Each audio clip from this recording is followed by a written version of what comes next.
ಶಾಸ್ತ್ರಿಗಳೇ ನಮಸ್ಕಾರ. ನಮಸ್ಕಾರ, ಬನ್ನಿ ಕೂತ್ಕೊಳ್ಳಿ. ಏನ್ ಮೊನ್ನೆ ಕಚೇರಿ ತುಂಬಾ ಜೋರಾಗಿತ್ತಂತೆ, ಒಳ್ಳೆ ಕಲೆಕ್ಷನ್ ಆಯ್ತಂತಲ್ಲ ಶಾಸ್ತ್ರಿಗಳೇ?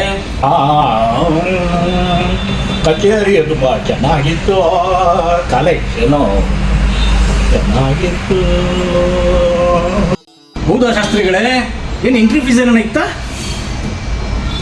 ಎಂಟ್ರಿ ಫೀಸ್ ಅಂತೂ ಇಲ್ಲವೇ ಇಲ್ಲ, ಆದರೆ ಎದ್ದು ಹೋಗ್ಬೇಕಾರೆ 2,000 ಕೊಟ್ಟು ಹೋಗಬೇಕಾಗಿತ್ತು.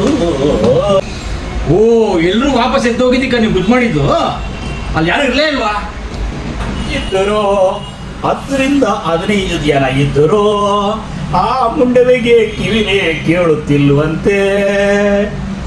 ಕೇಳಿದ್ರೆ ಆ ದುಡ್ಡು ನನಗೆ ಬರ್ತಿತ್ತು.